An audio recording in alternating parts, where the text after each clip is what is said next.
And welcome back to Game Escape. Today I'm here to ask a question. What will gamers do when net neutrality is over? Of course, net neutrality has been in the news quite a lot of late. In fact, just this week, Tom Wheeler came out and said that he was revising the paid prioritization model that he wanted to institute at the FCC, and that the FCC would have to have a certain degree of oversight over any deal made by ISPs for priority access to their networks. And while that's all well and good, I think there's been a clear trajectory of government and the powers that be trying to erode the free internet that we enjoy today, whether it was SOPA or PIPA. This may become a reality. So what can gamers do in this new environment should the doomsday scenario happen? Should bandwidth become increasingly expensive and service providers be forced to charge users fees for services that were previously free? So what follows here is a series of tips and tricks that will allow us as gamers to continue to pursue the hobby that we love and not be extorted by ISPs for our passion. Tip number one is to focus on retro gaming. Now that may not be shocking news to those of us who are in our 30s and 40s and who grew up with so many wonderful games, but perhaps if you were a little bit younger and you've just been playing in the Xbox 360 or PlayStation 4 era, there really is so much to discover. So I would say focus on building a retro gaming collection made up of games and systems released prior to the advent of always-on internet consoles. We don't know what the end-of-life scenarios will be for the Xbox 360, the PS3, and the Wii, although we should probably know that pretty shortly with the Wii.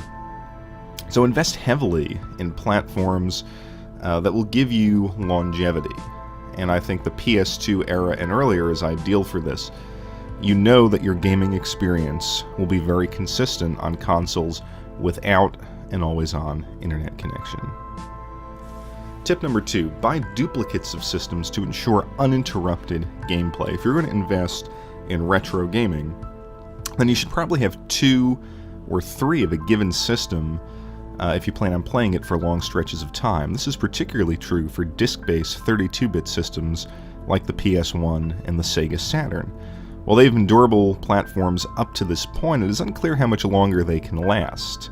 So if you're at a garage sale, if you're out and about and you see one of these guys for a relatively cheap price and it's functional, pick it up. It will help with this point. And if the Retron 5 ever gets released, this will be an ideal tool for the gamer focused on variety and longevity, assuming its build quality is superior to its marketing campaign.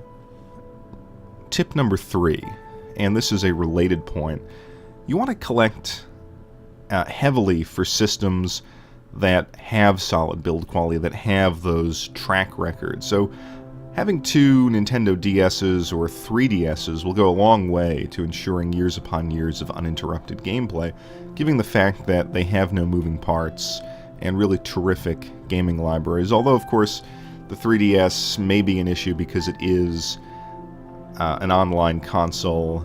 It's really too early to tell how or if it will be victimized by a heavily monetized internet, but many games do seem to work now with the Wi-Fi turned off. As far as disc-based systems, the GameCube and the really late model PS2s, the really slim late model PS2s, should be safe bets from a reliability standpoint. Now when I say late model PS2s, I mean ones released in 2009, 2010, really right at the end, not the original PS2 Slims, because they did have some issues if I remember correctly. All of these systems have terrific libraries and will last for years.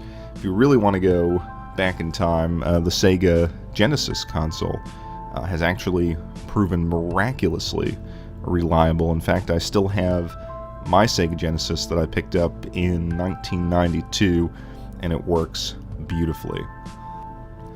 Number 4, build a collection of games that offer long single-player campaigns or addictive gameplay mechanics. JRPGs are the obvious choice here because they offer those long campaigns, and there are literally hundreds of iconic JRPGs to choose from. If that is not your persuasion, puzzle games, I think, are good bets for addictive, simple games that you can return to on a frequent basis. There's so many variants of Tetris, including ones that came out for the Game Boy Color, which are really, really good. Umehara Kawase, one of my favorite puzzle platformers. I've got a review up here on my channel. And it was actually just released for the 3DS as well. So that is just a terrific game that you can enjoy for years to come. Pushmo and Crashmo, also on the 3DS, are fun. Tetris on the PS1 Sega Saturn. Another example of games that you can always return to and play without any kind of fear of mastering them completely or losing interest. Tip number 5, take advantage of Steam sales when they offer games with strong offline modes. While a heavily monetized internet will likely make online gaming expensive, Steam has a huge library of offline games, and including games that were released in the mid-2000s, which are really, really good. If these games are available for under $5, snag them and save them for a rainy day. While Steam may eventually charge for online play, and data caps may ultimately limit our ability to download massively large PC games like Titanfall, which clocked in at I think about 50 gigabytes, it would be unlikely that Steam would charge you for playing games which you have previously purchased and downloaded. Tip number 6, organize your backlog in interesting ways. Devote blocks of time to particular genres, or pick a year in the history of gaming and play only the major releases that came out in that year. So maybe for a 6-month period, you're going to play games that came out in 1989. And you're just going to go look system by system which games were the most important, which games are considered the best, and just play those games for a certain period of time. You could also come up with a list of the top 50 games in your backlog and play through them exclusively and get those games off of your bucket list that might have been lingering on there for a number of years. Tip number 7, maybe a controversial point, but I think you need to embrace emulation for older games. Great emulation for the 8-bit and 16-bit systems is literally a click away thanks to Android and devices like the Ouya and of course the PC. And playing games on an emulator will not only save the wear and tear on the original hardware and media, but it will make the aforementioned backlog ideas a little bit easier to execute.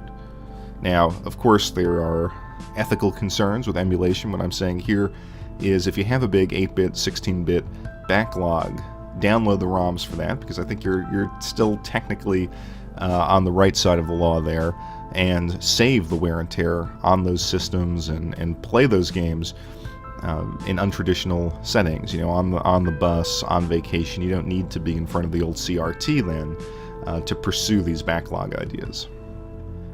Tip number 8, you want to stock up on vintage video game magazines and art books for a quick burst of nostalgia that carries no bandwidth penalty. Sometimes the act of reading an old magazine or absorbing yourself in the art of one of your favorite games is as powerful an experience as actually playing these games. This is kind of a last line of defense in a way. Not only will it be a fun side endeavor in an age of a heavily restricted and monetized internet, but it could become our last access point to gaming nostalgia during power interruptions or other disasters. Tip number 9, explore related forms of cultural production. Many types of media have a cultural, structural, or narrative relationship to gaming, and it can be fun to put down the controller and engage with these other sources of escapism. Some suggestions here would be cyberpunk anime, sci-fi novels, Hollywood sci-fi films, comic books, manga. All can be had in physical form at reasonable prices. Tip number 10, get into tabletop gaming. Competitive card games like Magic seem to be enjoying a renaissance, and now might be the time to learn the rules and build a set of your own. And I would imagine that we are not that far off from a physical version of Hearthstone, so this could be something that you can return to with real people. RPG players can get into the old Dungeons & Dragons tabletop games. I mean, I personally recommend buying a high-quality Japanese Mahjong set, but if you follow my channel, you'd expect that from me. Regardless of one's choice of game, tabletop gaming can offer players the atmosphere and challenge of a video game, as well as a sense of community and an opportunity for real social interaction and friendship, free from the oversight of social networking platforms like Facebook and Google+. Tip number 11. Tip number 11 is to embrace online platforms that will not give you a huge bandwidth hit, and use those platforms to interact with gamers. You know, we're now in an era where YouTube and Twitch are services that are connecting us in ways that really were not imaginable in the 16-bit, 32-bit eras.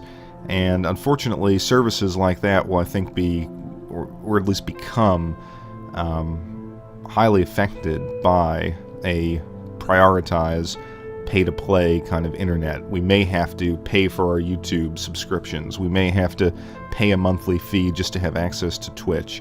So if you want to take a stand and still connect with the community, try things like forums or Tumblr or some sort of text-based form of interaction with other gamers. Twitter also comes to mind here. I don't imagine Twitter will be monetizing their service, at least as far as users are concerned. So text-based online interaction, I think, will become a way to connect with the community and have those meaningful and fun discussions of games that we're now enjoying on YouTube and Twitch.